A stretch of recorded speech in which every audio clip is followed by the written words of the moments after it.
मतदानाच्या दुसऱ्या टप्प्यामध्ये नांदेड जिल्ह्यातील बिलोली तालुक्यातील रामतीर्थ येथील मतदान केंद्रावर एका युवकाने कुऱ्हाडीने चक्क ईव्हीएम मशीन फोडल्याचा धक्कादायक प्रकार घडला होता। त्यामुळे सर्वत्र खळबळ उडाली होती। ही घटना ताजी असतानाच मतदानाच्या तिसऱ्या टप्प्यामध्ये सोलापूर मतदारसंघात चक्क ईव्हीएम जाळल्याचा प्रकार समोर आलेला आहे। नमस्कार, मी रामेश्वर जामगे राजमुद्रा न्यूज लाईव्हमध्ये आपलं मनपूर्वक स्वागत करतो।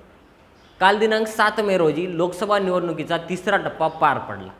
या तिसऱ्या टप्प्यामध्ये कोल्हापूर, बारामतीसह महाराष्ट्रात 11 जागांवर मतदान झाले।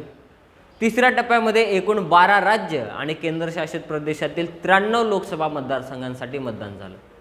त्यातच या तिसऱ्या टप्प्यामध्ये एक धक्कादायक प्रकार समोर आला असून सोलापूर मतदारसंघामध्ये लोकसभेसाठी मतदान सुरू असताना एकाने चक्क ईव्हीएम जाळण्याचा प्रयत्न केला आहे। सोलापूर जिल्ह्यातील सांगोला तालुक्यातील बागलवाडी येथे ही घटना घडली आहे। पेट्रोल टाकून ईव्हीएम जाळण्याचा प्रयत्न करण्यात आल्यानंतर काही काळ मतदानाची प्रक्रिया बंद ठेवण्यात आली होती। दरम्यान या प्रकारामुळे काही वेळ मतदान केंद्रावर गोंधळाची परिस्थिती निर्माण झाली। दुसऱ्या आणि तिसऱ्या टप्प्यातल्या धक्कादायक घटना पाहिल्यानंतर निवडणुकीत संदर्भातल्या सुरक्षेवर प्रश्नचिन्ह निर्माण होत आहे।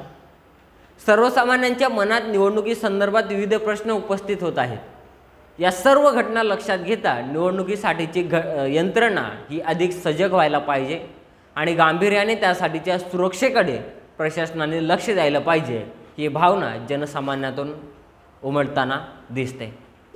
नमस्कार, मी कुमार आशीर्वाद, जिल्हाधिकारी सोलापूर। आज सांगोला विधानसभा मतदार क्षेत्रामध्ये पोलिंग बूथ क्रमांक 86 बागलवाडीमध्ये घटना घडली आहे। त्यामध्ये एक मतदारने ईव्हीएम मशीनला पेटवण्याचा प्रयत्न केला आहे। त्यामुळे जे बॅलेट युनिट आहे, तिथे 3 बॅलेट युनिट होते, जे बॅलेट युनिट्स आहेत ते थोडा काळसर जाण्यासारखं दिसून येत आहे। थोडा ते ब्लॅक झालेले आहेत, पण बॅलेट युनिट पण इंटॅक्ट आहे, कंट्रोल युनिट पण इंटॅक्ट आहे आणि व्हीव्हीपॅट मशीनसुद्धा इंटॅक्ट आहे। पोल प्रोसेसवर कुठल्याही प्रकारचा यावर प्रादुर्भाव पडला नाही। बॅलेट युनिट पण इंटॅक्ट होता, तरीसुद्धा कोणाला कुठल्याही प्रकारचे संशय नाही झाला पाहिजे, त्यासाठी आम्ही पूर्ण ईव्हीएम मशीन रिप्लेस केलं आहे। नवीन ईव्हीएम मशीनवर आम्ही मॉक पोल केला आणि त्यानंतर तिथे ते नवीन ईव्हीएम मशीनवर प्रोसेस पण जे वोटिंग प्रोसेस आहे तो पण पुन्हा सुरू झाला। आता तिथे शांताने पोलिंग प्रोसेस सुरू आहे। जे ओरिजिनल ईव्हीएम मशीन होता त्याचे कंट्रोल युनिट इंटॅक्ट असल्यामुळे, त्याचे व्हीव्हीपॅट मशीन इंटॅक्ट असल्यामुळे जे वोट्स ऑलरेडी त्यामध्ये रेकॉर्डेड होते त्याला मी काउंटिंगच्या वेळी मोजणी पण करू शकतो। तर पोलिंग प्रोसेसवर कुठल्याही प्रकारचा प्रादुर्भाव नाही झाला आहे। तिथे रिपोल करण्याची कुठल्याही प्रकारची आवश्यकता नाही आहे। जे मतदारांनी ओरिजिनल ईव्हीएम मशीनवर त्यांचे मत दिला होता ते सर्व वोट्सचा रेकॉर्ड तो ईव्हीएम मशीनमध्ये आहे।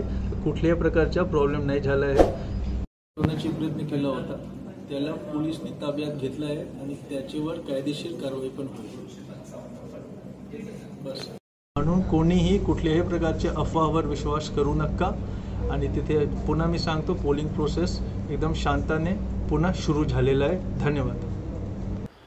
अशाच देशभरातल्या विविध घडामोडी पाहण्यासाठी राजमुद्रा न्यूज लाईव्हला सबस्क्राईब करा आणि तुमची मतं कमेंटच्या माध्यमातून आम्हाला कळवा।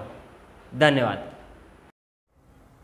मनोरंजनाचं प्रबोधन, करमणुकीचं उद्बोधन, बातमी अचूक, माहिती बिनचूक, पाहत रहा राजमुद्रा न्यूज लाईव्ह।